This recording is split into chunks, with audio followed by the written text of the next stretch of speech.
teman-teman semua. Pertama-tama, marilah kita panjatkan puji serta syukur kita kepada Allah Subhanahu wa Ta'ala yang mana telah memberikan banyak berbagai kenikmatan kepada kita semua, khususnya nikmat kesehatan, sehingga kita dapat berkumpul dalam diskusi perkuliahan hari ini. Salawat serta salam semoga selalu tercurahkan kepada baginda kita Nabi Muhammad SAW,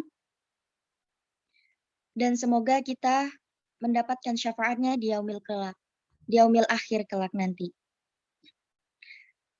Perkenalkan, saya Azka Sifitratullah sebagai moderator, dan juga kedua teman saya, Sayila Rahmani dan Rafiah Arash, yang akan menyampaikan materi diskusi pada hari ini. Langsung saja kita buka diskusi hari ini dengan membaca basmalah bersama-sama. Bismillahirrahmanirrahim. Kepada Kak Sayila dan Kak Rafiah Arash, kami silahkan.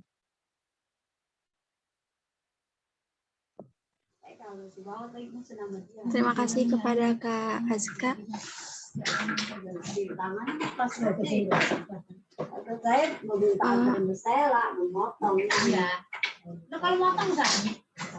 Di sini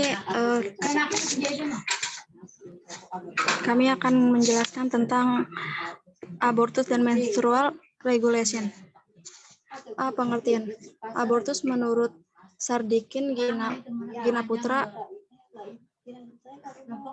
atau Fakultas Kedokteran UI ialah pengakhiran kehamilan atau hasil konsepsi sebelum janin dapat hidup di luar kandungan, dan menurut Mariono Reksodipura Fakultas Hukum UI ialah pengeluaran hasil konsepsi dari rahim sebelum waktunya atau sebelum dapat lahir secara alamiah.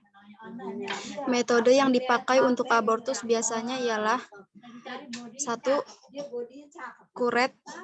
Curettage atau dilatage.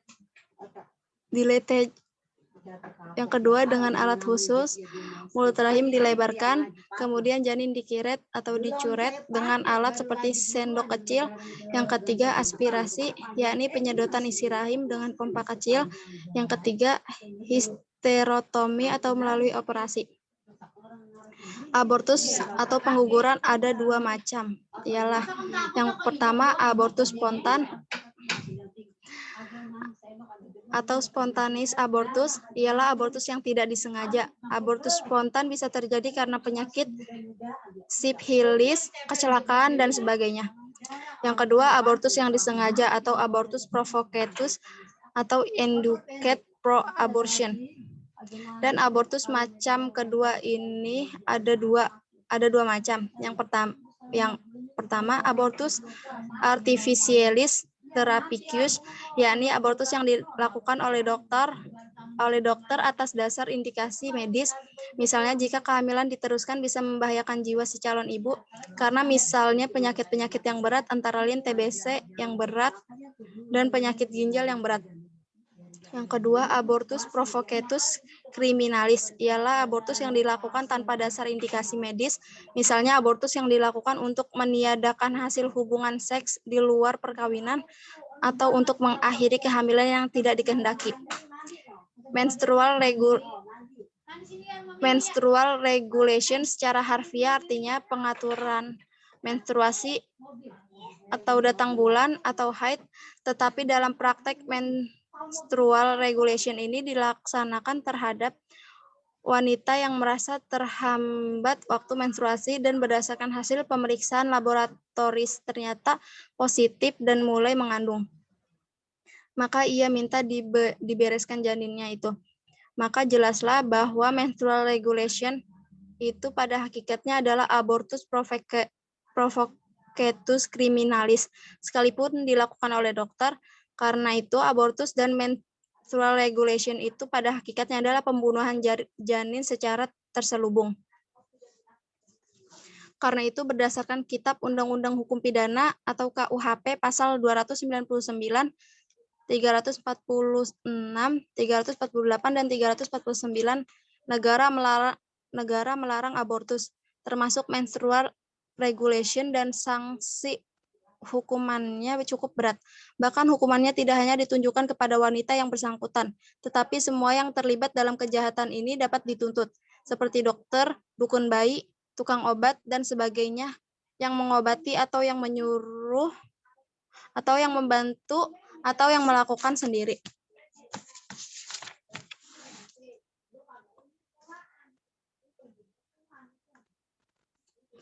Pasal-pasal KUHP yang berkaitan dengan abortus atau pengguguran sebagai berikut. Pasal 299 ayat 1, barang siapa dengan sengaja mengobati seorang wanita atau menyuruhnya supaya diobati dengan diberitahukan atau ditimbulkan harapan bahwa karena pengobatan itu hamilnya dapat digugurkan, diancam dengan pidana penjara paling lama 4 tahun atau denda paling banyak Rp3.000. Yang kedua, jika yang bersalah berbuat demikian untuk mencari keuntungan atau menjadikan perbuatan tersebut sebagai pencarian atau kebiasaan, atau jika dia seorang tabib, bidan, atau juru obat, pidananya dapat ditambah sepertiga. Yang ketiga, jika yang bersalah melakukan kejahatan tersebut dalam menjalankan pencarian, maka dapat dicabut haknya untuk melakukan pencarian itu. Pasal 346, seorang wanita yang sengaja menggugurkan atau mematikan kandungannya atau menyuruh orang lain untuk itu diancam dengan pidana penjara paling lama 4 tahun. Pasal 347 yang pertama, barang siapa dengan sengaja menggugur atau mematikan kandungan seorang wanita tanpa persetujuannya diancam dengan pidana penjara paling lama 12 tahun.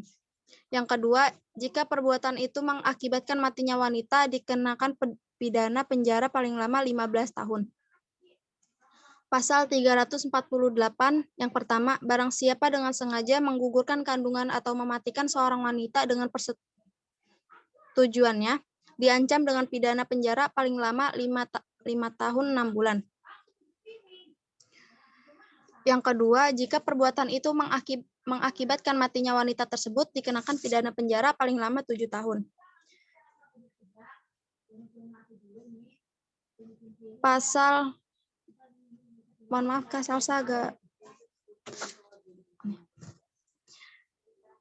349, jika seorang dokter, bidan, atau juru obat membantu melakukan kejahatan yang tersebut.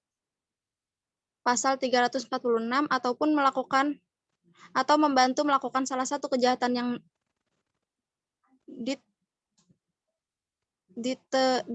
ditetangkan dalam pasal 347 dan 348, maka pidana yang ditentukan dalam pasal itu dapat ditambah dengan sepertiga atau dapat dicabut hak untuk menjalankan pencarian dalam mana kejahatan dilakukan.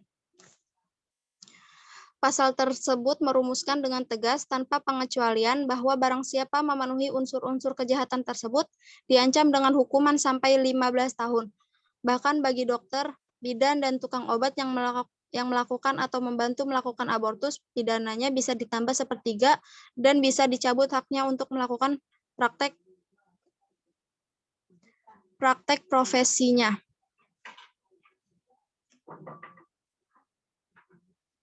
Pasal-pasal merumuskan dengan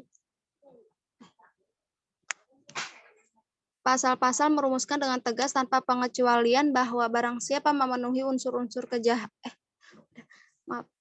Teku Amir Hamzah dalam disertasinya berjudul Segi-segi Hukum Pidana Pengaturan Kehamilan dan Pengguguran Kandungan menganggap perumusan KUHP tersebut sangat ketat dan kaku, dan hal ini sangat tidak menguntungkan bagi profesi dokter serta dapat menimbulkan rasa cemas dalam melakukan profesinya.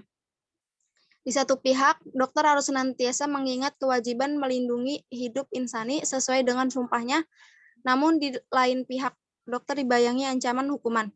Menurut Hamzah, ada beberapa alasan yang bisa membenarkan pengguguran kandungan dengan pertimbangan kesehatan antara lain sebagai berikut. Yang pertama, ajaran sifat melawan hukum material sesuai dengan Jurisprudensi Mahkamah Agung Republik Indonesia nomor 42K atau KR 1965 tanggal 8 Januari 1966 dan Jurisprudensi Mahkamah Agung Republik Indonesia nomor 81K atau KR 1973 tanggal 30 Maret 1977, ajaran sifat melawan hukum material dimaksud adalah suatu tindakan pada umumnya dapat hilang sifatnya sebagai melawan hukum, bukan hanya berdasarkan suatu ketentuan dalam perundang-undangan, melainkan juga berdasarkan asas-asas keadilan atau asas hukum yang tidak tertulis dan bersifat umum.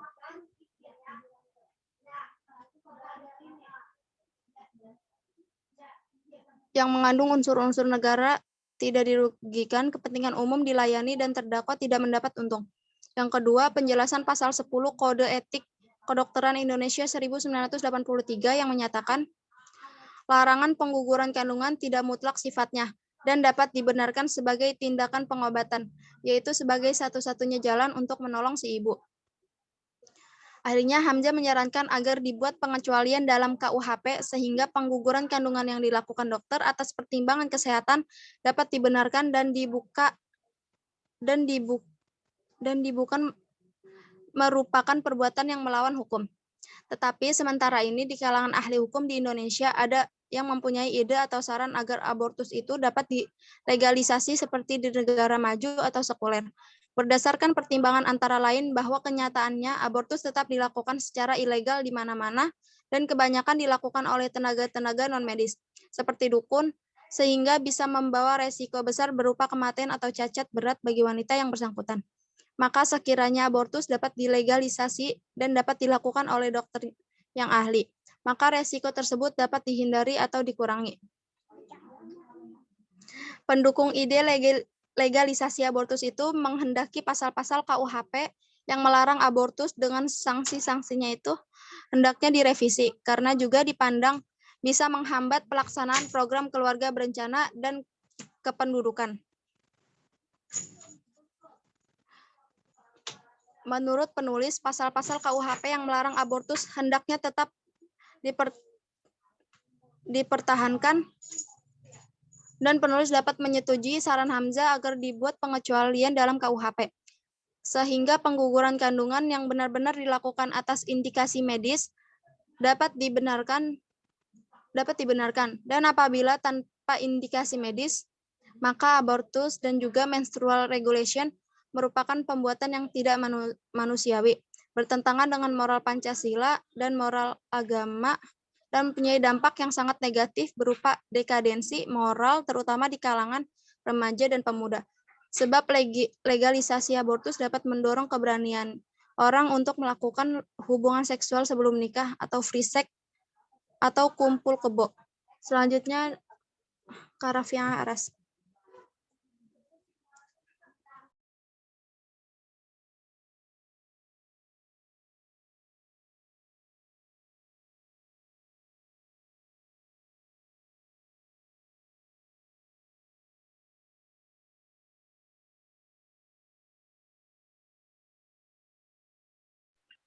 Kak Rafiah, apakah ada?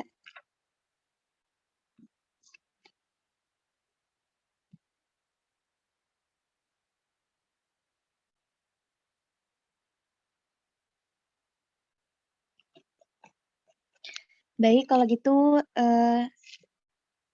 saya akan menggantikan Kak Rafiah Arash. Jadi di sini ada abortus menurut pandangan Islam. Apabila abortus dilakukan sebelum diberi ruh atau nyawa pada janin atau embrio, yaitu sebelum berumur 4 bulan, ada beberapa pendapat. Ada ulama yang membolehkan abortus, antara lain Muhammad Ramli dalam kitab Al-Nihayah, meninggal tahun 1595 dengan alasan karena belum ada makhluk yang bernyawa. Ada ulama yang memandang makruh dengan alasan karena janin sedang mengalami pertumbuhan. Dan ada pula ulama yang mengharamkan, antara lain Ibnu Hajar dalam kitabnya At-Tufah, Al-Ghazali dalam kitabnya Ihya Ulumuddin. Dan apabila abortus dilakukan sesudah janin bernyawa atau berumur 4 bulan, maka di kalangan ulama telah ada ijma' tentang haramnya abortus. Menurut pendapat dan benar ialah seperti yang diuraikan oleh Mahmud Shaltut, ex-rektor Universitas Al-Azhar Mesir, bahwa sejak bertemunya sel sperma atau mani laki-laki dengan ovum atau sel telur perempuan, maka pengguguran adalah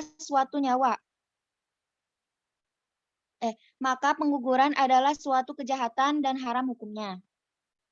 Sekalipun si janin belum diberi nyawa, sebab sudah ada kehidupan pada kandungan yang sedang mengalami pertumbuhan dan persiapan untuk menjadi makhluk hidup.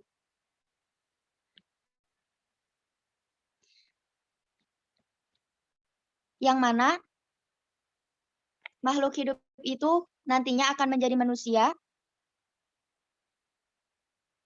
yang harus dihormati dan dilindungi eksistensinya. Dan makin jahat dan makin besar dosa apabila pengguguran dilakukan setelah janin bernyawa. Apalagi sangat besar dosanya kalau sampai dibunuh atau dibuang bayi yang baru lahir dari kandungan.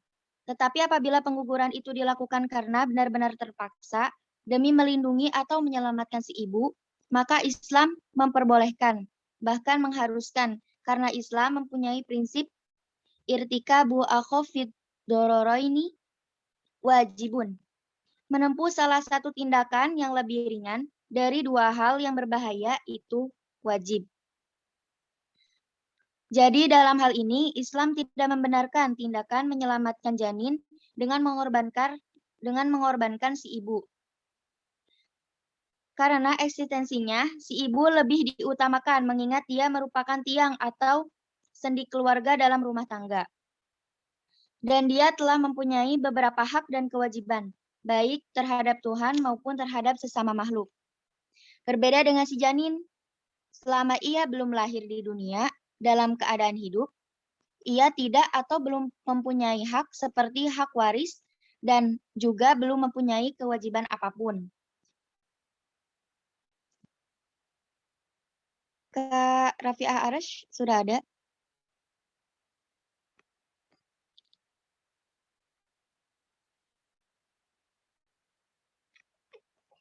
Baik, kita lanjutkan ya. Mengenai menstrual regulation, Islam juga melarangnya. Karena pada hakikatnya sama dengan abortus, merusak atau menghancurkan janin calon manusia yang dimuliakan oleh Allah karena ia berhak tetap survive dari lahir dalam keadaan hidup. Sekalipun eksistensinya hasil dari hubungan yang tidak sah atau di luar perkawinan yang sah, sebab menurut Islam bahwa setiap anak lahir dalam keadaan suci atau tidak berdosa. Sesuai dengan hadis Nabi, kullu mauludin yuladu alal fitrati hatta ya'ruba anhu lisanuhu fa'abawahu yuhawwi danihi au yunassiranihi au yumajjisanihi. Al-Hadits. Semua anak dilahirkan atas fitrah, sehingga ia jelas omongannya, kemudian orang tuanya lah yang menyebabkan anak itu menjadi Yahudi, Nasrani, atau Majusi. Hadis riwayat Abu Ya'la At-Tabrani dan Al-Baihaqi dari Al-Aswad bin Syari. Yang dimaksud dengan fitrah dalam hadis ini ada dua pengertian, yaitu 1. Dasar pembawaan manusia atau human nature yang religius dan monoteis, artinya bahwa manusia itu dari dasar pembawaannya adalah makhluk yang beragama dan percaya pada keesaan Allah secara murni. Yang kedua, kesucian atau kebersihan, artinya bahwa semua anak manusia dilahirkan dalam keadaan suci atau bersih dari segala macam dosa.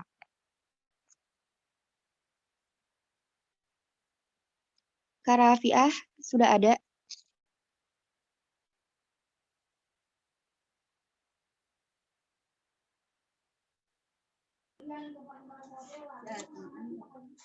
Oke, dilanjut. Saya akan menggantikan Kak Rafiah. Yang C, eugenetika menurut pandangan hukum Islam. Pada akhir-akhir ini diisukan adanya praktek eugenetika salah satu rumah sakit di Jakarta. Eugenetika artinya seleksi ra unggul dengan tujuan agar janin yang dikandung oleh ibu dapat diharapkan lahir sebagai bayi yang normal dan sehat fisik, mental, dan intelektual. Sebagai konsekuensinya, apabila janin diketahui dari hasil pemeriksaan medis yang canggih, menderita cacat atau penyakit yang sangat berat, misalnya Down syndrome, yang berarti IQ-nya hanya sekitar 20-70, maka digugurkan janin tersebut dengan alasan hidup anak yang ber-IQ sangat rendah itu tidak ada artinya dan menderita sepanjang hidupnya, dan juga menjadi beban keluarga dan masyarakat atau negara. Pemerintah sangat bijaksana apabila segera mengadakan penelitian terhadap isu tersebut untuk mengungkap sampai sejauh mana praktek eugenetika yang telah dilakukan oleh dokter.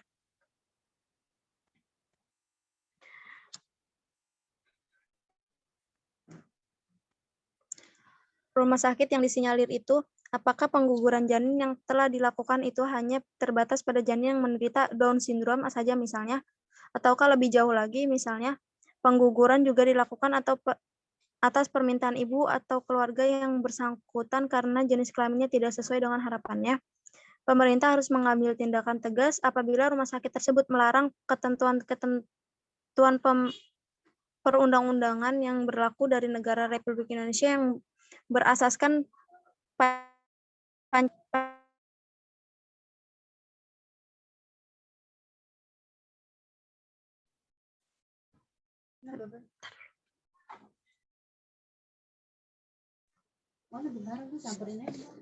Menurut hemat penulis pada pengguguran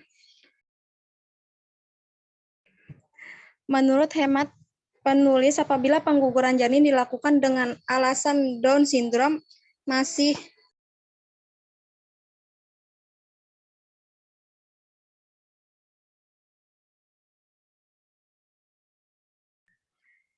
Menurut hemat penulis, apabila pengguguran janin dilakukan dengan alasan Down syndrome masih tolerable karena mengingatmu darat atau resikonya jauh lebih besar daripada masalahnya. Jika mempertahankan hidup janin itu berbeda dengan eugenetika atau baca abortus yang dilakukan atas permintaan ibu atau keluarga dengan alasan jenis kelaminnya tidak sesuai dengan harapannya. Maka jelaslah tindakan yang demikian itu tidak manusiawi dan perbuatan kriminal, sebab bertentangan dengan norma agama, norma Pancasila, dan peraturan perundang-undangan yang berlaku KUHP pidana dan Undang-Undang Nomor 23 Tahun 1992 tentang Kesehatan.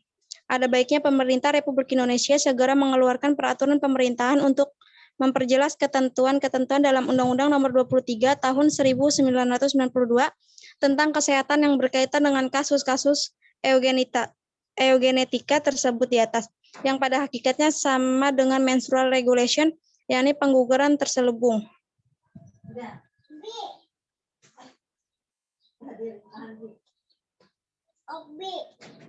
Oke, sampai. Terima kasih Kak Saila.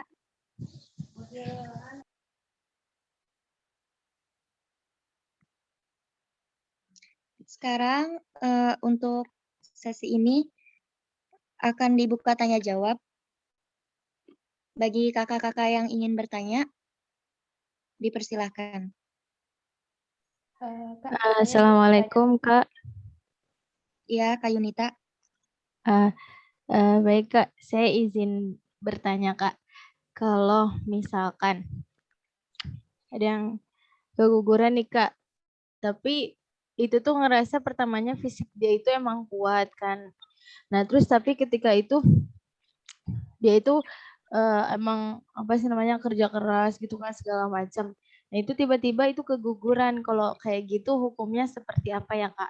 Dan terus kan tadi udah dijelaskan bahwasanya kalau misalnya emang benar-benar mudorot kayak gitu kan ya itu boleh digugurin ya Kak. Nah, tapi kalau misalnya bayi itu misalnya udah lebih dari 4 bulan gitu, misalnya udah 7 bulan atau enggak 8 bulan, itu bagaimana Pak? Itu bagaimana Kak gitu. Sedangkan ibunya itu apa ya, mempunyai penyakit yang benar-benar berat gitu Kak. Terima kasih Kak. Ya, sama-sama Kak Yunita. Terima kasih kembali. Assalamualaikum Kak Aska. Ya, Kak Hamidah. Eh, Kak siapa? Oh ya. Hamidah izin bertanya ya. Ini Ya, kan Kak. tentang abortus ya. Sebenarnya abortus itu secara general kan kemarin udah kita bahas di pertemuan pertama gitu. Dari mulai kayak dari pandangan Islam itu seperti apa, terus mungkin kali ini diperinci lagi dari segi medisnya, kemudian juga dari segi perundang-undangannya. Namun yang namanya suatu hal yang terjadi itu nggak bisa terlepas dari yang adanya sebab akibat. Begitu pula dengan adanya abortus atau aborsi ini. Kita nggak bisa terlepas dari sebenarnya penyebabnya apa sih gitu. Nah, menurut artikel yang Hamidah baca, itu dari sekitar 2010 sampai 2019 itu abortus itu ada kira-kira tiap tahunnya itu 2,9 juta di Indonesia. Kemudian untuk penyebabnya di dalamnya itu kan ada beberapa table penyebabnya apa sih yang paling besar gitu. Nah, di sini yang paling besar penyebabnya adalah yang pertama usia ibu, yang kedua adalah paritas. Nah, Hamidah mau nanya, kalau misalkan ini kan karena penyebab yang paling besar ya, otomatis karena kita mendalami ini dan mungkin nantinya kita akan berkecimpung di masyarakat, kita harus tahu nih permasalahan yang ada di masyarakat ini hukumnya seperti apa. Jadi bagaimana abortus ini yang apabila dia lakukan oleh orang yang usia rentannya itu sudah tua. Kemudian yang kedua itu adalah paritas. Paritas itu adalah perempuan atau seorang ibu yang sudah berkali-kali melahirkan gitu. Itu aja sih, jadi hukumnya apa gitu loh kalau misalkan dalam kondisi seperti ini. Mungkin 11-12 sama Kak Yunita ya, cuma ini lebih spesifik Kak. Itu aja, terima kasih Kak. Ya, makasih juga Kak Hamidah. Kak, masih boleh nanya? Boleh Kak, silakan. Ya. Assalamualaikum, saya Wildana Walia dari Tangerang. Saya ingin bertanya terkait ini. Nah, kan abortus itu kan kayak aborsi gitu kan, kayak pengguguran bayi. Nah, kalau menstrual regulation itu kan berarti kan kita itu pengaturan menstruasi. Nah, keduanya memiliki tujuan yang sama, tetapi memiliki pengertian harfiahnya yang berbeda. Nah, aku di sini masih bingung dengan menstrual regulation itu, Kak. Menstrual regulation itu maksudnya apa gitu? Maksudnya ini tuh maksudnya tuh kayak gimana gitu. Kalau aku baca, aku masih belum paham sih maksudnya. Kayak kan kalau abortus itu kan udah benar-benar ketahuan ya kita menggugurkan. Nah, kalau yang menstrual regulation tuh apa gitu? Kayak misalkan contohnya apa gitu. Udah sih itu aja. Terima kasih. Assalamualaikum. Sama-sama. Terima kasih juga boleh Kak. bertanya? Ya boleh. Winda izin bertanya di chat, Kak. Iya. Ya Kak Winda.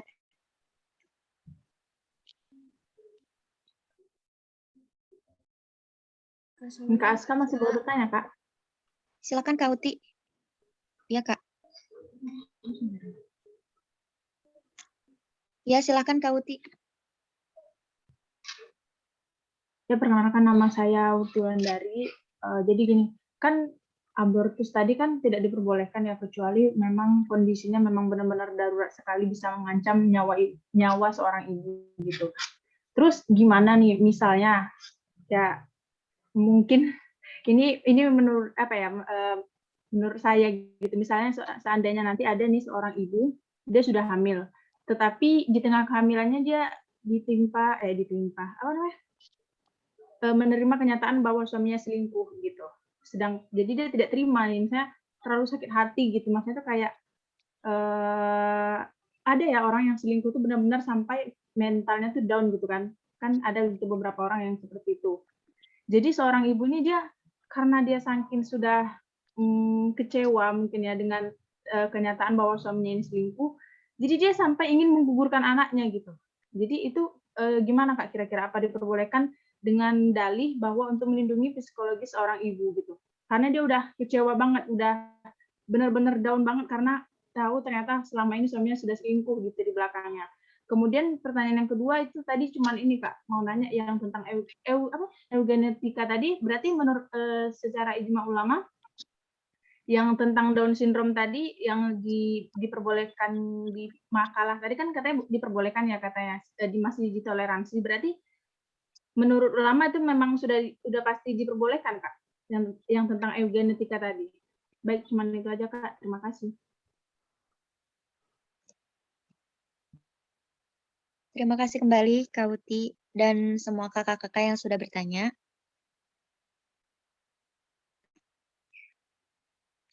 Gimana Kak Saila dan Kak Rafiah? Untuk Kak Rafiah Arash sudah bergabung?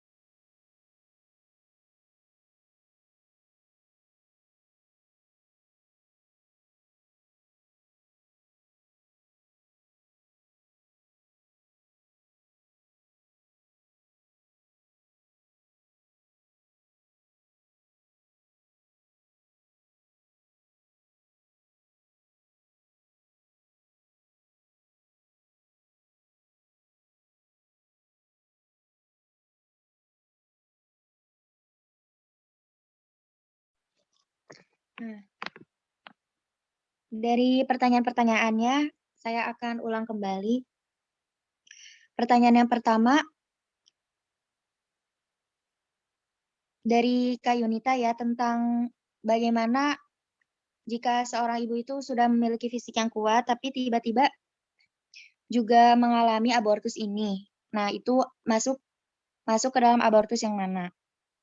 Kemudian pertanyaannya sama dengan Kak Hamidah tentang penyebab terbesar dan bagaimana hukumnya.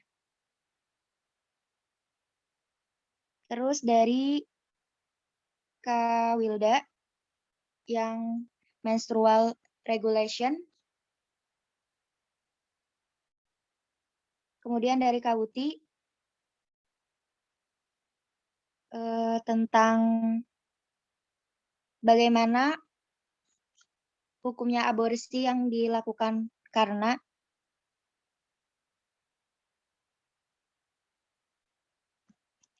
ada masalah dalam keluarganya. Terus tentang eugenetika, dan juga dari Kak Winda Arumsari ya, Kak.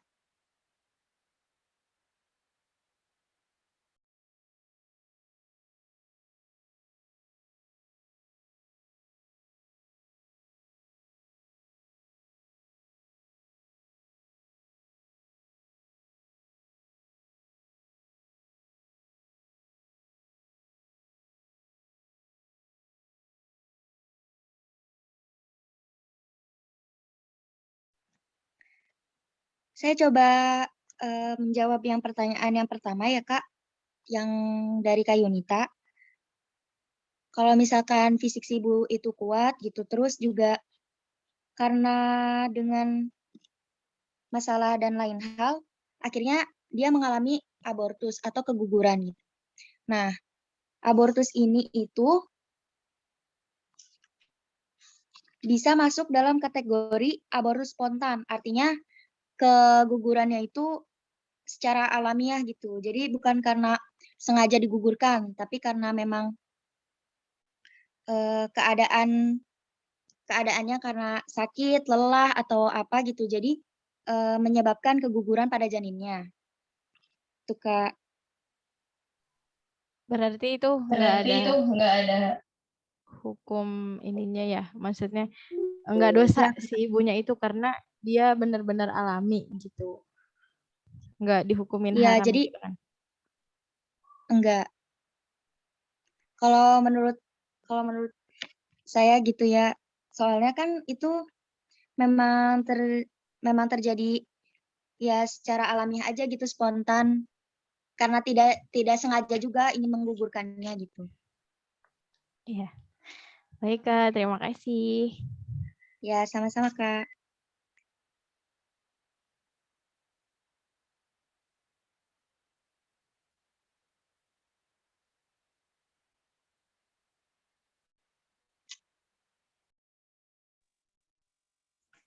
Kak Sayla,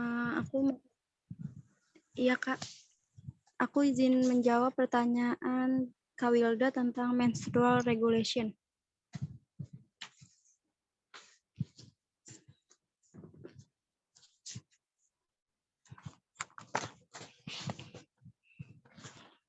Nah, menstrual regulation itu adalah menstruasi atau datang bulan atau haid yang terlambat waktu haidnya si wanita, dan pada saat pemeriksaan laboratorium ternyata si wanita itu positif hamil. Kemudian si wanita itu belum siap mentalnya buat mengandung, jadinya dia minta dibereskan janinnya tersebut. Bentar.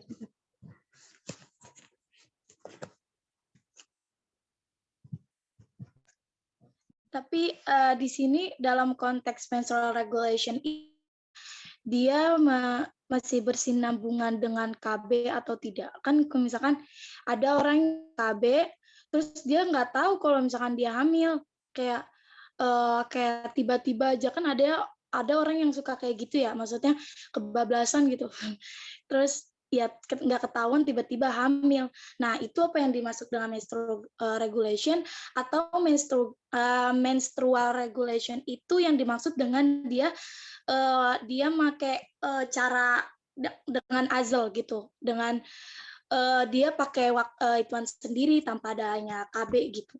Nah, yang aku pertanyaan sih itunya doang gitu, maksudnya menstrual regulation itu sama dengan KB atau dengan azal gitu, Kak. Terima kasih.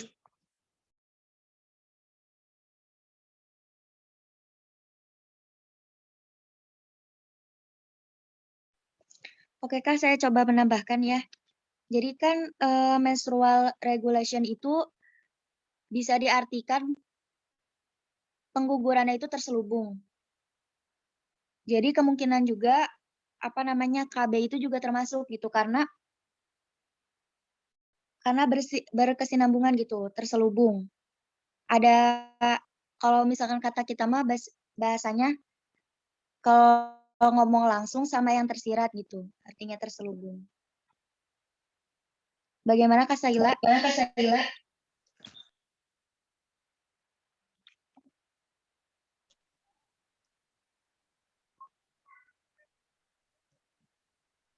Jadi dia tuh bisa ituan ya Kak. Jadi mau entah kita mau pakai dengan azal atau dengan KB, kan di sini pengertiannya itu ketika dia datang bulannya terlambat, terus kayak dia tuh tidak mengetahui kalau dia hamil.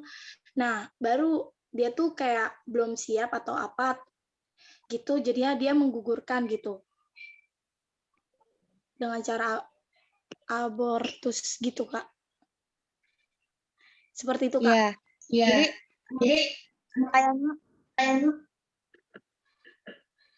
Jadi kayaknya tuh apa sih namanya? Karena ada dua terselubungnya itu mungkin karena dia belum siap. Yang Kak Wilda coba di kayaknya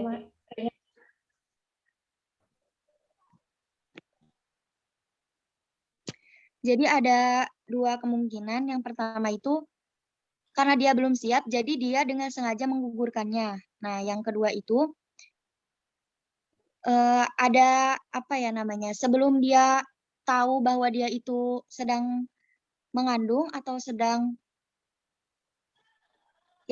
tumbuh lah janin itu, dia melakukan yang tadi seperti KB atau juga dengan macam-macam lainnya gitu, Kak. Jadi bedanya cuma kayak gini doang ya, Kak. Kalau yang aku baca tuh, kalau abortus itu kan suatu pengguguran kan, suatu pengguguran. Nah, kalau menstrual regulation itu, kalau pengguguran berarti dia tuh kan udah tahu kalau dia hamil. Nah, makanya dia menggugurin gitu kan. Rata-rata itu biasanya remaja-remaja kayak misalkan hamil di luar nikah dan lain-lain. Nah, kalau menstrual regulation itu yang kalau misalkan yang aku baca itu berarti dia tuh yang awalnya nggak tahu atau gimana sih? Soalnya di sini tuh ngejelasin dan masih berhubung sama tentang tentang abortusnya itu sendiri gitu kok, Kak. Yang aku bingung tuh di situ tuh kayak gitu. Assalamualaikum Kak Aska. Aku mau izin menambahkan boleh? Boleh, boleh. Ya, jadi kan yang Silakan Kandita. Jadi yang kalau udah bingung itu kan antara menstrual regulation sama KB itu sama atau beda gitu ya, Kak? Nah, jadi kan kalau yang udah kita pelajarin ya di pertemuan kemarin, pengertian dari KB itu kan untuk mengatur keturunan gitu, atau misalnya kita mau menjaraki dari anak satu yang satunya lagi. Nah, sedangkan kalau menstrual regulation yang di sini itu artinya ketika misalnya kita nih biasanya datang bulan di tanggal misal 15, di tanggal dari 10, 11, 12, 13, 14, 15 gitu, kita masih belum haid. Nah, maka di situ pengaturan haidnya dengan tujuan menggugurkan janin tersebut. Jadi kalau misalnya KB itu kan bukan termasuk dari pengguguran. Jadi itu beda. Nah, mungkin yang Kak Wilda maksud di sini itu seperti yang dibilang Bu Amirah pertemuan kemarin pada zamannya Nabi, ketika orang ingin KB, salah satunya dengan azal atau dengan pengaturan tanggal, gitu Kak Wilda. Jadi kalau misalnya memang orang tersebut itu tidak tahu kalau dia sudah hamil, terus abis gitu baru melakukan menstrual regulation itu, sepertinya nggak apa-apa. Cuman kan yang dimaksud dalam makalah ini tuh menstrual regulation itu udah tahu dan dia bertujuan untuk membereskan janin tersebut. Jadi sama aja menstrual regulation yang dimaksud di sini itu pengguguran secara sengaja, begitu kalau enggak. Mungkin Kakak Winda izin menambahkan boleh?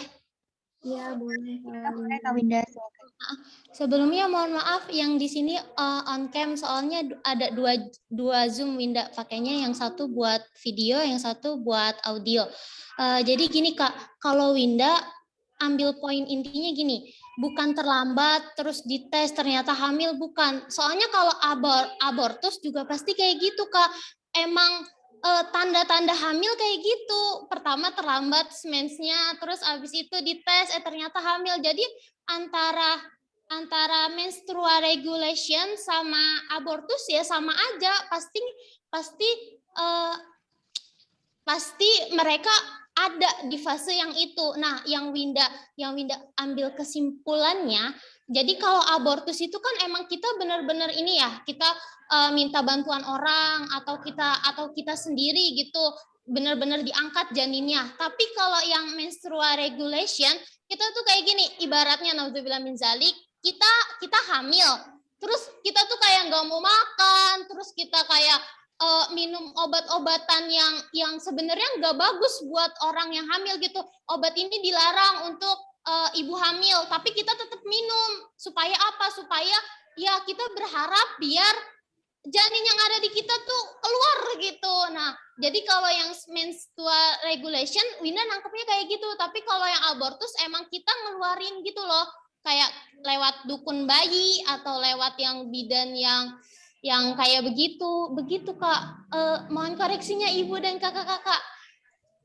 Ya Oh iya, Kak, kalau Kak udah Azka, aku izin menambahkan nih Kak. Ya, boleh Kak Yunita. Ya, aku sepakat sama yang diutarakan oleh Kak Winda, gitu. Bahwasanya abortus itu dia bukan campur tangan medis gitu Kak, tapi dia itu lebih apa Kak, lebih disebabkan oleh permintaan diri dia sendiri gitu atau permintaan pasien dengan alasan-alasan tertentu, misalnya karena ekonomi atau menjaga kecantikan atau kekhawatiran sanksi moral dan lain-lain seperti itu Kak. Jadi bukan pokoknya nggak ada sama sekali campur tangan dengan medis gitu. Jadi aborsi itu ya benar yang tadi aku setuju ya dengan yang Kak Winda utarakan itu. Jadi mengeluarkan janin itu secara sendiri permintaan si orang tersebut gitu. Dan tujuannya pun apa ya? Tujuannya pun buruk ya, kayak misalnya karena takut kesulitan ekonomi atau hanya ingin mempercantik diri atau kekhawatiran sanksi moral dan lain-lain kayak gitu sih Kak. Jadi Assalamualaikum, kayak Kak. gini kan. Oh, Ya silakan, Kak Wilda. Wilda dulu. Yang aku simpulkan dari semuanya, jadi tuh mungkin abortus itu suatu pengguguran yang melalui kayak bantuan orang-orang kayak medis atau dukun bayi dan lain-lain. Nah, sedangkan menstrual regulation itu tuh dengan gini, dia dengan sendiri, maksudnya dia tuh penggugurannya dengan sendiri kayak misalnya yang tadi Kak Winda bilang gitu, kayak nggak mau makan dan lain-lain. Pokoknya kayak ya udah gitu minum obat gini-gini. Nah, Ya, jadi dia ada tindakannya, Kak. tapi caranya yang dimaksud dengan itu sama-sama perlakuannya si wanita itu yang nggak mau makan, nggak mau minum atau minum obat gitu, sama berarti dia tuh perlakuannya itu sama-sama aborsi juga dong. Jadi kayak abortus juga, tapi bedanya di sini abortus abortus provocatus criminalis. Jadi kayak kalau yang aku baca, jadi sama, cuman beda ituannya doang, cara menggugurkannya doang gitu. Tapi ya sama aja gitu, sama aja. Tapi intinya tuh tujuannya sama gitu. Ya intinya nih kalau Tujuannya menstrual regulation itu dia disebabkan bukan karena persoalan kesehatan medis gitu Kak. Iya. Aska, aku izin menambahkan sedikit ya. Jadi selain yang tadi udah dibilang sama Kak Winda, kalau misalnya menstrual regulation itu kan tanpa ada campur tangan medis. Dari segi pengertiannya pun juga menstrual regulation itu pengguguran janin yang usianya masih muda. Nah, kalau satu lagi aborsi itu pengguguran janin di saat usianya sudah tua atau mungkin kehamilannya sudah semakin lebih besar. Segitu aja yang saya tambahkan sedikit lagi. Punten Winda izin menambahkan, punten Bunda, enggak gitu juga Kak, abortus kalau seandainya lewat medis juga itu masuknya bisa abortus Kak, jadi bukan di janinnya masih muda atau enggak, bukan di situ konteksnya, tapi konteksnya di cara mengeluarkannya. Lebih ke situ kalau yang Winda ambil kesimpulan. Mohon koreksinya Ibu dan kakak-kakak. Silakan Bunda Hamidah, punten. Iya, sebelumnya mungkin ingin menanggapi Kak Winda dulu. Betul, jadi kalau misalkan aborsi itu kan pada intinya dia kan mengeluarkan ya teman-teman. Jadi mengeluarkannya itu juga sesuai dengan requestnya pasien, dan juga entah itu janinnya itu masih muda atau sudah tua juga gitu. Bahkan sebenarnya aborsi itu teman-teman, kalau yang Hamidah baca, aborsi itu tidak melulu janin yang hidup, bisa jadi janin yang sudah mati juga gitu loh. Jadi kan kayak misalkan beberapa penyebab aborsi itu kan ada yang karena memang keinginan dari seorang perempuan ya, misalkan karena hamil di luar nikah, sedangkan janinnya hidup. Kemudian penyebab lain juga bisa misalkan karena kecelakaan yang menyebabkan janinnya itu mati.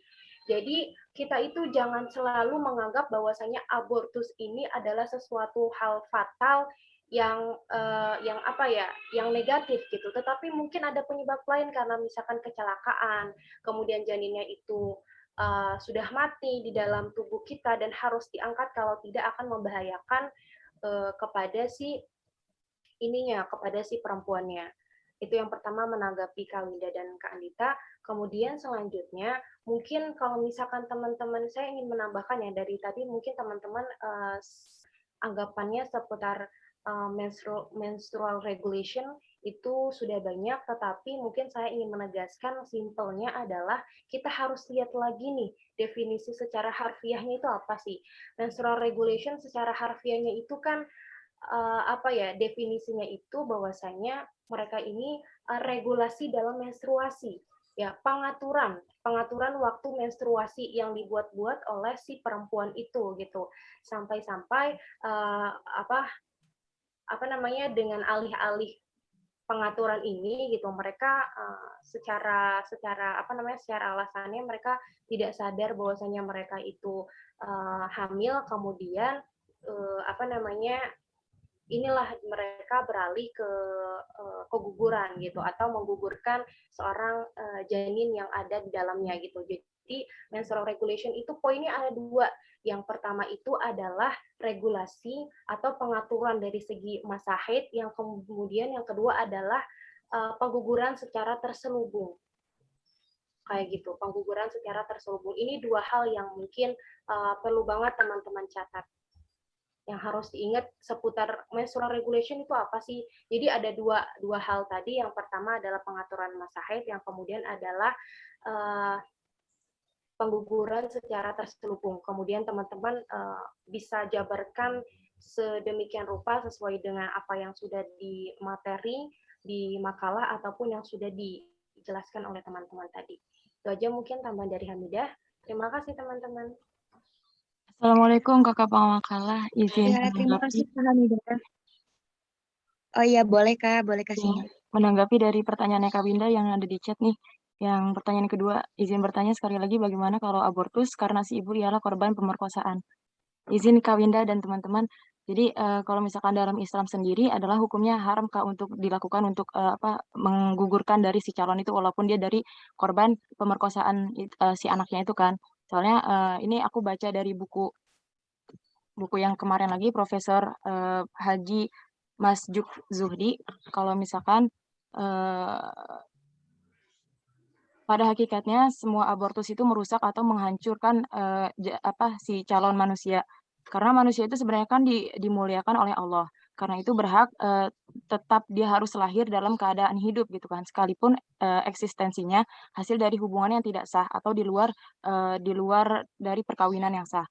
Dan Islam juga ternyata bahwa setiap anak lahir itu dalam keadaan yang suci sesuai dengan hadis Nabi. Ternyata nih di sini ada hadis Nabinya juga Kak, yang itu berbunyi nih, kullu mauludin yuladu 'alal fitrati hatta ya'ruba anhu lisanuhu fa abawahu yuhawidanihi au yunassiranihi au yu apa nih ya? Au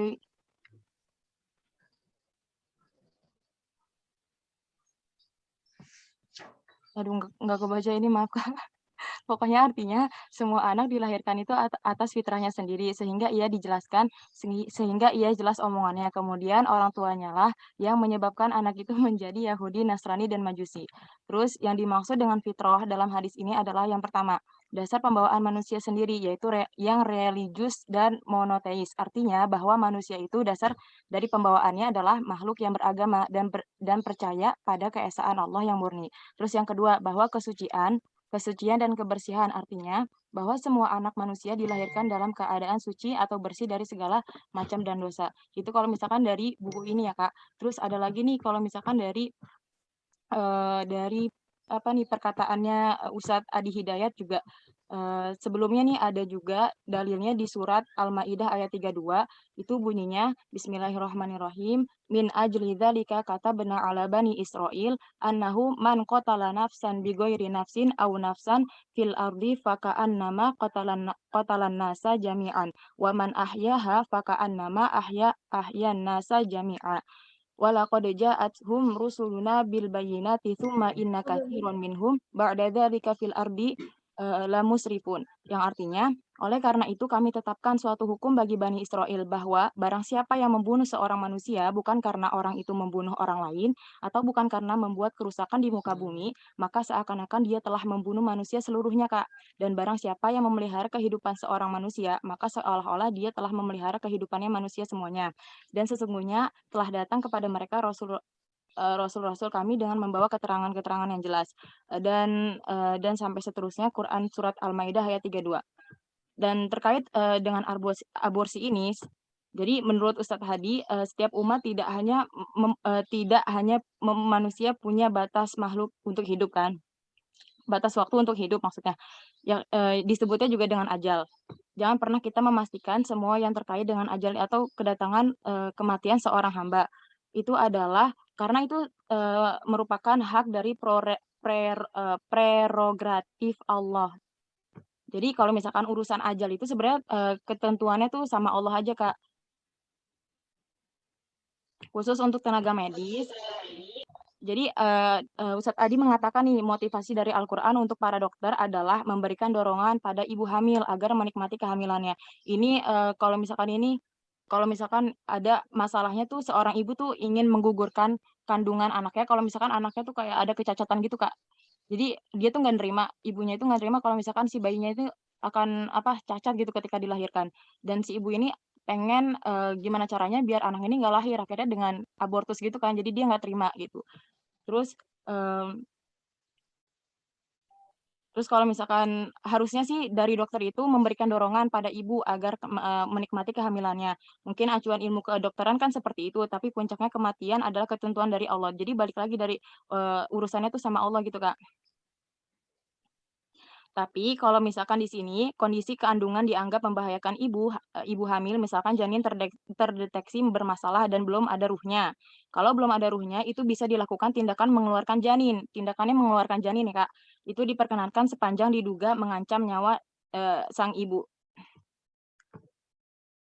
Sedangkan untuk kasus pendarahan hebat dan mengancam nyawa ibu hamil, Ustadz Adi itu menambahkan dalam ilmu fikih tindakan yang dipilih sebagai prioritas adalah menyelamatkan nyawa sang ibu. Jadi bisa diperbolehkan gitu, Kak. Asalkan si ibunya itu tetap selamat gitu. Itu aja, Kak, tambahan dari aku. Makasih. Ya, Mida mau Kakak. menambahkan sedikit, Kak? Iya, boleh, Kak.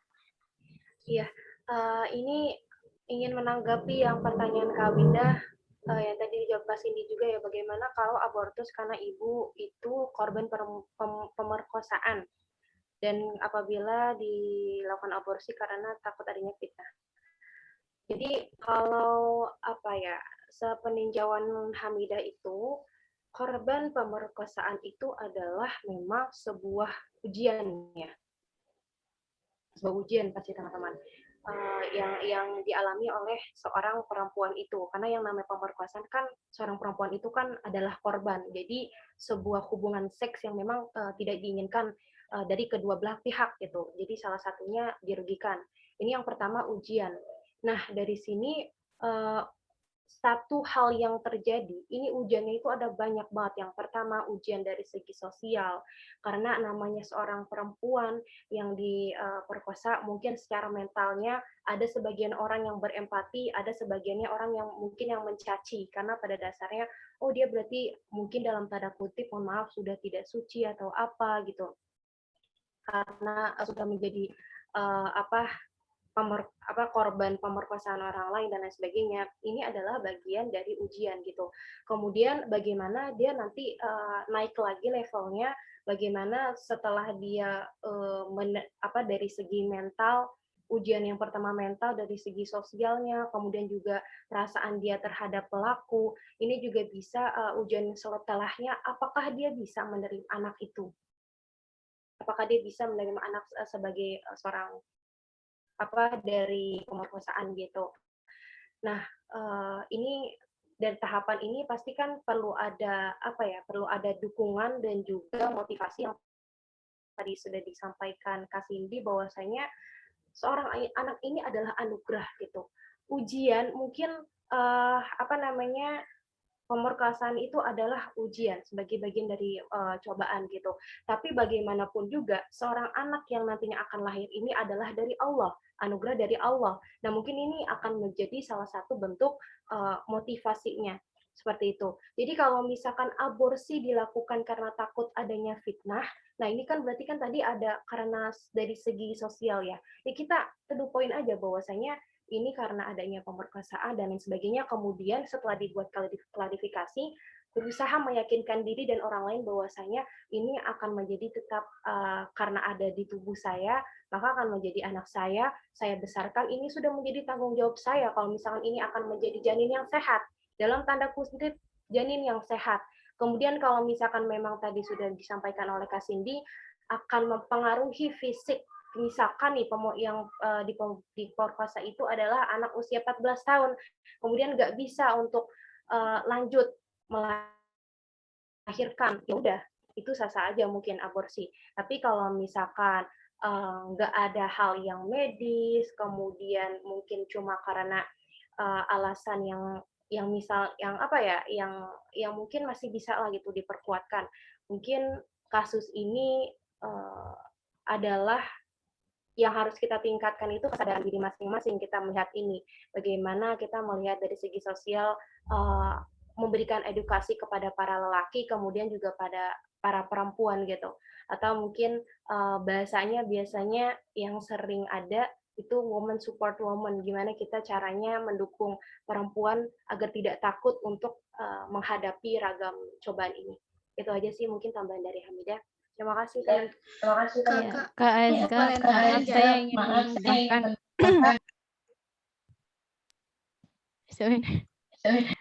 Kak Wilda. Ya udah Kak, gini aja dulu. Oke, baik Kak. Jadi gini ya, aku setuju sama pendapatnya Kak Hamidah sama Kak Cindy ya, kayak gitu yang sudah tadi dipaparkan oleh kedua belah pihak. Kan di sini ia melakukan aborsi karena takut adanya fitnah gitu kan ya. Kalau yang aku dengar gitu, yang aku dengar dari Buya gitu, Buya Yahya dan sebagainya, ya apa sih itu aborsi itulah bukan jalan satu-satunya, tapi lebih baik dan itu haram ya gitu. Benar tadi yang dibilang Kak Cindy gitu. Jadi bukan harus anak yang dihilangkan, tapi perbuatan orang tuanya gitu ya, perbuatan orang tuanya yang harus dihilangkan, atau dosa itu minta ampun lah gitu, bertaubat sama Allah kayak gitu. Dan untuk anaknya ya seyogianya kedua orang tua itu mengasuh anaknya itu dengan didikan yang benar gitu. Jangan sampai seperti orang tuanya lagi. Benar yang tadi hadis dibilang Kak Siti yang kullu auladin yuladu 'alal fitrah ya, dan yang seterusnya gitu. Nah, itu justru bagi orang tua tersebut mendidik anaknya agar tidak seperti orang tuanya gitu. Mendidik bagaimana cara mengenal Allah dan sebagainya gitulah. Istilahnya lebih baik lagi daripada orang tuanya. Seperti itu. Dan karena takut adanya fitnah, yang namanya berjuang di jalan Allah gitu kan ya. Ya pasti ada fitnah mah gitu. Sebagaimana Siti Maryam. Nah, ya kan benar tadi yang dibilang sama Kak Hamidah, pemerkosaan ini adalah suatu ujian. Mungkin dari sini si orang tersebut atau si ibu tersebut bisa dia ya dari fitnah tersebut derajat dia bisa ditinggiin kayak gitu. Jadi kalau karena takut adanya fitnah, kita balik lagi gitu. Rasulullah berjihad aja itu penuh dengan fitnah, dengan cobaan gitu kan. Siti Maryam ya kan yang tadinya belum punya suami dan segala macamnya gitu kan. Tapi dia udah dikaruniai anak, dan itu banyak fitnah yang terjadi oleh pada Maryam. Tapi karena Maryam sabar dan segala macam gitu. Dihadapi dengan kesabaran gitu kan. Pokoknya kesabaran dan segalanya yang mana sekarang Maryam adalah tetap suci gitu. Karena fitnah itu derajat Maryam itu meningkat gitu. mungkin itu salah satu motivasi ketika ada yang bertanya seperti ini lagi ya gitu. Gitu sih tambahan dari Yuni. Ibu dan teman-teman mohon koreksinya dan tambahannya kalau ada kesalahan. Ya baik Kak, terima kasih. Ini juga ada sebagian yang sudah menjawab pertanyaan dari Kak Putih tadi ya, yang tentang masalah kalau sudah hamil gitu karena suaminya selingkuh, maka dia kayak psikisnya terganggu gitu. Apakah boleh untuk menggugurkan kandungannya atau bagaimana? Sudah dijelaskan ya Kak tadi dari pendapatnya teman-teman semua bahwa bukan hanya jalan satu-satunya itu yaitu aborsi gitu. Masih ada jalan lainnya gitu kayak ya kalau misalkan bisa dihibur atau dikasih semangat gitu kan. Jalan aborsi itu bukan satu-satunya jalan yang terakhir gitu. Terus juga tentang yang eugenetika itu menjawab sedikit. Jadi kasusnya itu kalau misalkan eugenetika itu ada resikonya juga Kak, misalkan di dalam kandungannya itu kan dia memiliki kelainan atau kecacatan ya. Jadi ada resiko untuk sang ibu juga dan sang bayi gitu ketika nanti sudah dilahirkan. Nah, kalau di sini ada dua yaitu balik lagi kepada ibunya. Mau mempertahankan itu tapi bakalan beresiko juga untuk kesehatannya gitu.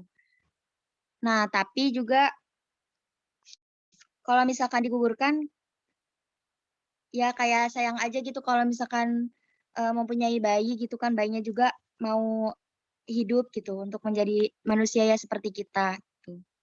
Tapi kembali lagi kepada ibunya, jika ibunya merasa keberatan atau juga merasa ada masalah dalam kesehatannya, maka lebih baik jika digugurkan. Mungkin Kak Aska aku boleh menambahkan nggak sedikit dari Ya, boleh, semuanya. Kak. Boleh, Kak. Sedikit aja sih sebenarnya sih semuanya udah dijawab ya. Apalagi sebenarnya tuh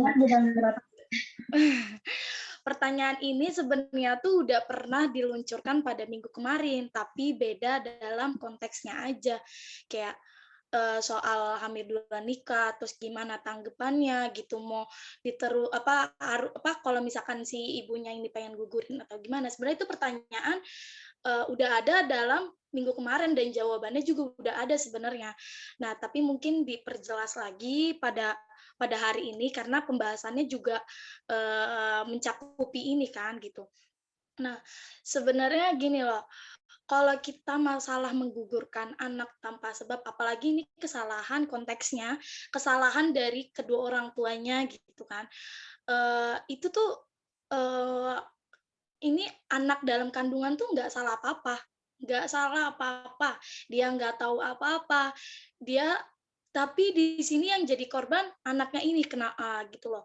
Jadi menurut aku tuh kalau misalkan buat digugurin itu tuh emang sebenarnya nggak cuma di hukum Islam aja sih, di medis juga sebenarnya abortus itu nggak baik karena emang banyak sisi negatifnya kan, karena kan cara-caranya itu kayak misalkan dioperasi dan disedot vakum, terus ada yang mulut rahimnya dilebarin, pokoknya kayak janinnya tuh diambil gitu pakai sendok kecil gitu. Nah, sebenarnya kalau kita membicarakan konteks abortus di sini aku cuman memperjelas aja sih. Ketika si janin ini masih berumuran atau sebelum berumuran 1000 gram dan dia masih di bawah 16 minggu, itu kalau ketika itu ibunya ingin menggugurkan, itu yang dinamakan dengan abortus. Tapi ketika dia udah 6 minggu ke atas seperti 4 bulan, 5 bulan, itu kan karena manusia tanda-tanda manusia hidup itu ada pernapasan, terus dia ada pembuluh darahnya berjalan. Nah, ketika sudah 4 minggu itu di situ sudah terbentuknya suatu nyawa seseorang. Nah, ketika udah 5 bulan, 6 bulan baru pengen, maksudnya di abortus itu namanya pembunuhan karena sudah terbentuknya nyawa. Tapi kalau masih di bawah 16 minggu, masih bawah di 16 minggu dan berukurannya masih 1000 gram, itu yang dimaksud dengan abortus. Jadi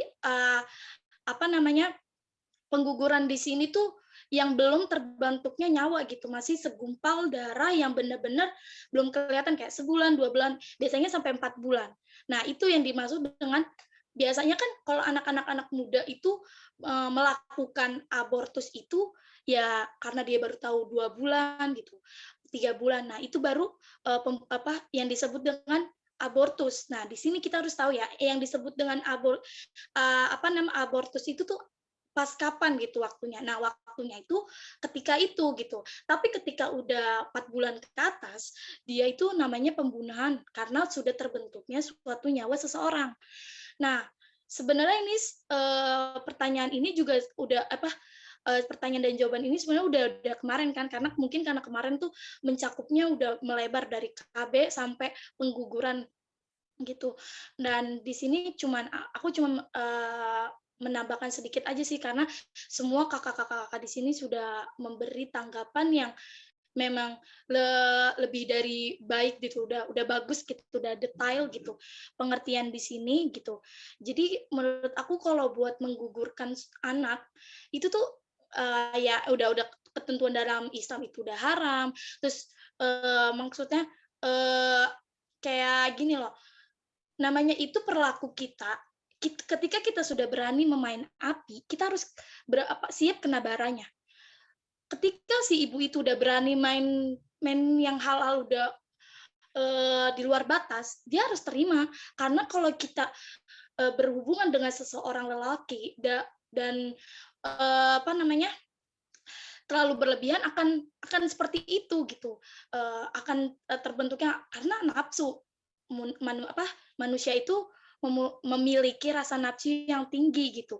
Jadi ketika dia sudah berani main api, dia harus berani kena baranya juga. Nah, baranya itu apa? Bara ketika dia hamil. Jangan dia cuma mau enak-enak, tapi dia nggak mau yang hasil buah dari apa yang dia perbuat itu gitu loh.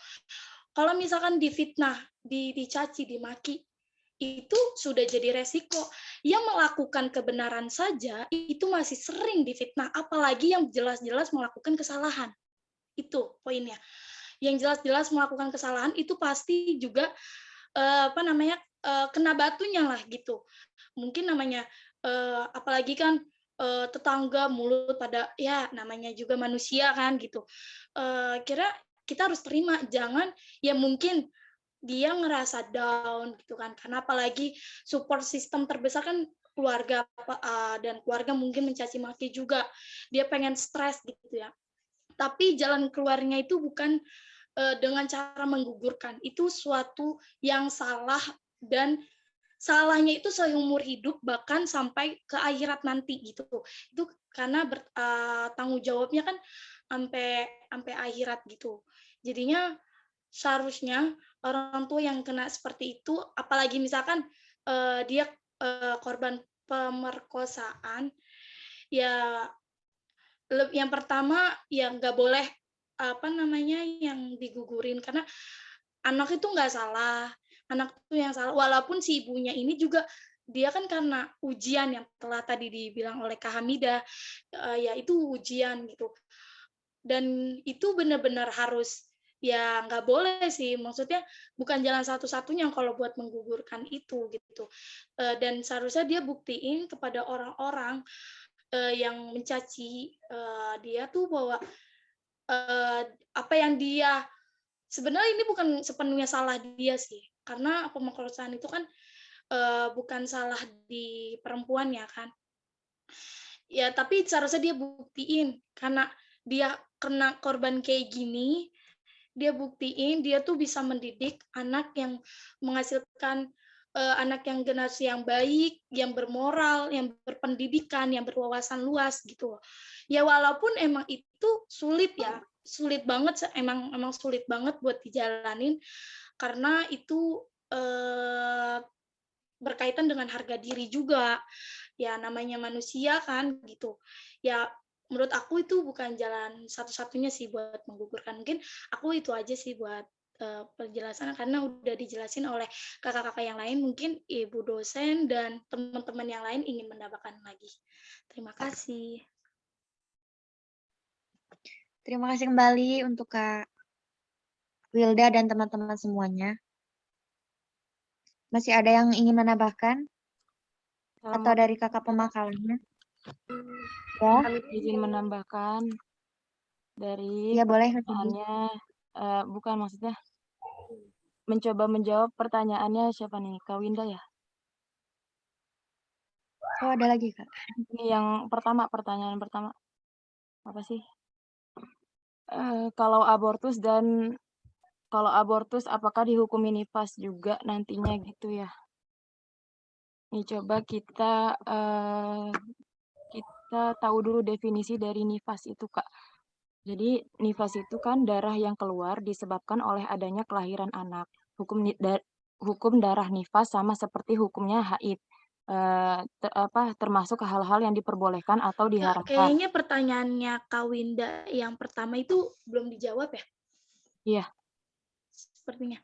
Yang tentang yang berkaitan dengan yang pokoknya yang perkenalan ya, yang menstrual regulation sama dihukumi dengan nifas itu belum dijawab atau ini lagi Iya, itu lagi ini dijawab Kak Wilda.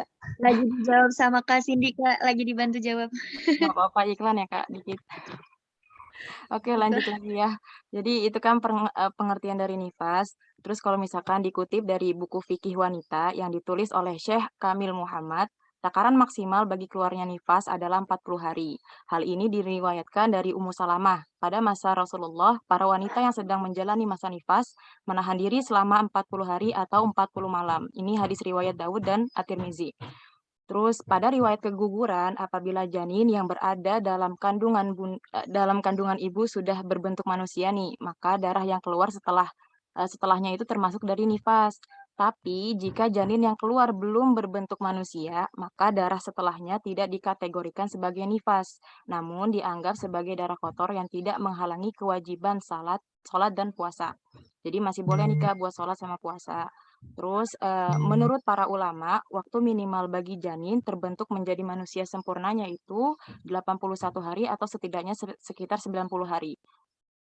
Untuk masa berlangsungnya nifas tidak ada batas minimalnya. Jika wanita melahirkan, lalu tidak lama kemudian darah nifasnya berhenti, maka ia berkewajiban untuk sholat, puasa, dan ibadah lainnya. Sementara itu batas maksimalnya adalah 40 hari. Jadi seperti itu Kak rinciannya. Terus kalau misalkan ini maaf masih belum ngerti nih pertanyaan yang keduanya apa nih seperti masalah talak bagi ibu melahirkan apakah sama dengan abortus itu punten maksudnya gimana ya Kak Winda? Berarti intinya hukumnya sama ya Kak. Intinya kalau yang dia keguguran atau aborsi berbentuk manusia ya nifas ya dia dihukumi dengan ya kayak ibu yang melahirkan aja. Jadi kalau tolak gini-gini harus nunggu segini-segini gitu ya Kak. Terima kasih Kak. Oh iya. Ya seperti itu Kak Winda. Dari kakak-kakak boleh ingin menambahkan? Kak, aku mau izin masuk boleh ya? Boleh Kak. Ya Baik. boleh Kak, boleh Kak Hamidah. Ngomong-ngomong teman-teman, ini kita udah ngebahas soal jauh ya, udah banyak beberapa pertanyaan dan beberapa anggapan juga. Mungkin Hamidah kepengen kasih sedikit kesimpulan aja gitu. Jadi hari ini kan kita membahas tentang abortus, terus menstrual regulation dan lain sebagainya gitu. Yang mana di sini pada intinya itu adalah menggugurkan seorang anak atau meniadakan anak gitu. Nah, mungkin yang harus kita ambil kesimpulan di sini adalah bagaimanapun praktiknya, masuk ke dalam apapun abortusnya, entah abortus spontan dan lain sebagainya gitu, atau juga menstrual regulation, ini tetap aja pada dasarnya kita harus menyadari ya bahwasanya sebelum hal ini terjadi, ada anak yang di dalam janin itu yang sebenarnya mereka masih dalam janin aja, belum ada dalam belum lahir gitu ya ke bumi gini, ke alam semesta ini, tetap saja mereka ini sudah ada haknya gitu loh. Jadi di dalam pasal 53 itu juga ada hak bahwasanya anak yang masih dalam kandungan itu mereka berhak untuk hidup sampai menjadi seorang anak, pasal 53 ya. Terus kemudian juga bukan hanya untuk hak hidup tapi juga untuk melangsungkan kehidupannya. Kemudian ada lagi kalau kita lihat pasal 28 ayat A, ayat B itu juga ada hak hidup, hak untuk mempertahankan hidup dan lain sebagainya gitu. Jadi artinya kita ini menanggapi aborsi kemudian menstrual regulation, kita harus ada edukasi yang lebih juga nih. Kita menyadarkan juga bahwasannya seorang anak itu sudah memiliki hak, entah kamu dengan apapun gitu ya, entah kamu dengan pemerkosaan ataupun dalam status kawin yang tidak sah dan sebagainya, anak ini tetap punya hak untuk hidup. Ini sudah diakui dalam undang-undang, diakui dalam syariat Islam gitu, atau agama lain pun juga pasti sangat mengindahkan adanya seorang anak seperti itu. Jadi mungkin perlu banget nih kesadaran dari kita para perempuan untuk memahami secara betul esensi dari seorang anak ini. Itu aja mungkin tambahan dari Hamidah. Terima kasih teman-teman. Terima kasih kembali ke Hamidah. Juga terima kasih kepada kakak-kakak semua yang telah membantu melancarkan diskusi pagi ini. Karena sudah waktunya sudah hampir habis, jadi langsung saja diserahkan kepada Ibu. Apa yang mau diserahkan ke saya?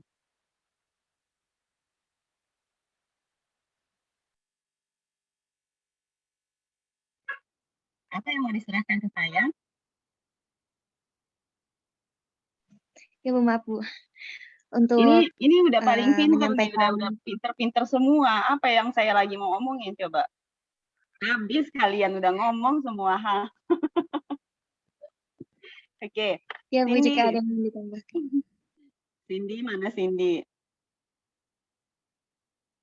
Cindy Nabilah ya? Ya, hadir. Nah, Cindy, tadi kata kamu, abortus itu haram ya? Iya. Oke. Haramnya atas dasar apa?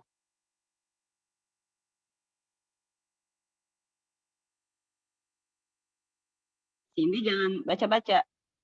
Ilmu di otakmu, Cindy. Iya, haram, Bu. Iya, kenapa?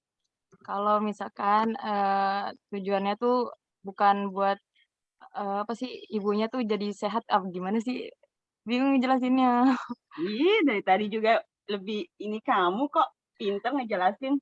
Nah, jadi perlu kita ketahui bersama bahwa yang namanya hukum asal itu bisa mengalami perubahan, ya kan? Sekarang saya tanya, sholat hukumnya apa? Coba Hamidah mana? Sholat hukumnya apa? Wajib. Wajib. Itu hukum apa? Hukum asalnya, Bu. Hukum asal kan? Nah, jadi segala sesuatu merupakan memiliki hukum asal. Tapi untuk direalisasikan, jangan ditulis dulu Yunita, untuk direalisasikan maka kita harus memenuhi syarat itu, ya kan? Nah, jadi kalau sholat berarti syaratnya apa untuk saya bisa sholat? Pertama, akil baligh. Kedua, suci. Ketiga, tempatnya suci. Keempat, sudah wudhu, ya kan? Nah, syarat masuk waktu. Nah, ini terpenuhi, maka jatuhlah hukum wajib itu. Betul nggak? Nah, jadi kalau kita bicara nih anak pintar nih, kita pintar-pintar nih.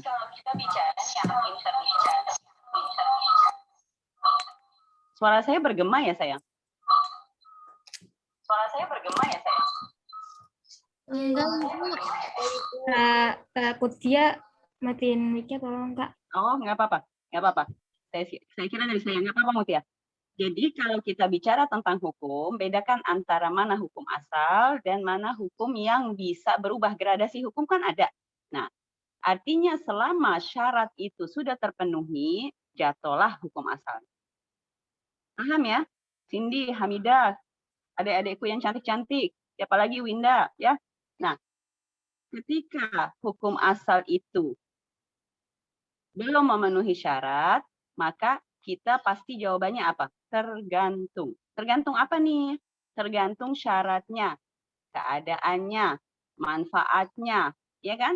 Manfaat apakah itu efek samping kah? Apakah mudaratnya apakah ya kelanjutan dari itu. Nah, maka oleh itu kalau kita bilang abortus, berarti Cindy apa abortus? Hukum asalnya apa? Haram, Bu. Ya, hukum asal abortus haram. Tergantung pada apa? Syaratnya. Apabila syaratnya sudah terpenuhi, artinya si perempuan itu sudah tahu, dia kan pasti ada tahu ya, kalau abortus itu pasti ada tahu. Jadi dia sudah tahu bahwa dia tuh udah hamil. Tapi dia nggak mau si janin. Nggak mau, alasannya apa? Nah, alasan itulah yang menjadi syarat jatuhnya hukum haram itu. Jelas ya? Nah, kecuali katakanlah janin tidak berkembang. Sudah ditunggu 1 bulan, 2 bulan, akhirnya kata dokter janin ibu tidak berkembang. Harus aborsi nggak? Harus dikuret kan? Nah, kalau harus dikuret, halal atau haram hukumnya? Atau wajib? Halal. Atau makruh? Halal. Halal wajib. Wajib, Bu, malah wajib. Wajib. Nah, jelas ya. Jadi gradasi hukum dalam setiap ibadah. Ibadah itu adalah ibadah ta'budiyah, muamaliyah, ijtimaiyah, atau ibadah syakhsiyah. Semua akan mengalami gradasi tergantung apa? Tergantung kita, keadaan kita sendiri. Hukum asal ada, tapi bisa mengalami gradasi nggak? Bisa. Ya kan? Kalau abortus berarti dia udah tahu. Kenapa harus aborsi? Berarti ada sebab. Sebab itulah yang menjadi syarat jatuhnya hukum. Sebabnya saya nggak mau, mau cantik aja, seperti kata si Hamidah. Oke. Terus habis cantik, besok jadi jelek karena menua. Nggak mungkin selamanya. Kita nggak nggak dimumikan ya. Jadi nggak mungkin selamanya cantik. 60-70 tahun baru ingat mau hamil, udah nggak bisa. Iya kan? Berarti efek samping atau madarah yang akan ditimbulkan lebih besar. Alasan yang diungkapkan tidak masuk akal, artinya tidak ada hajah, tidak ada darurah di situ untuk dia harus aborsi, ya kan? Nah, kira-kira seperti itu. Jadi itu aja catatan Ibu kecil, bedakan antara hukum asal dengan keadaan kita yang bisa memenuhi syarat hukum asal itu jatuh atau tidaknya. Ya sayang? Oke, untuk selanjutnya nggak ada lagi. Kalian lebih hebat, Masya Allah, semua menguasai materi, semua bicara, semua membantah dan menambahkan. Ibu salut, Ibu benar-benar bahagia. Kalian tuh hebat, hebat, hebat. Oke? Pertahankan, ya. Oke, bintang kelas untuk hari ini adalah Cindy Nabila. Selamat Cindy. Tepuk tangan ya untuk Cindy. Nah, besok-besok kita cari bintang kelas yang baru. Oke? Jadi ingat ya Cindy, hukum asal selalu berubah. Tergantung keadaan kita masing-masing. Ya, hajah dan kondisi dan efek dari itu. Apakah itu madarah atau maslahah yang lebih banyak. Itu akan mengalami gradasi. Oke kawan-kawanku? Ada yang mau ditanyakan?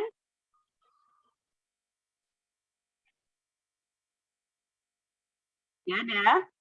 Cukup semua ya? Oke. Dari saya 1000 kiss. Terima kasih sayangku. Ibu salut sama kalian, bangga punya adik-adik seperti kalian yang hebat-hebat. Makasih ya. Kalau ada pertanyaan, kita di chat, oke? I love you all. Assalamualaikum. Waalaikumsalam Ibu. Sehat-sehat selalu, Ibu. I love you.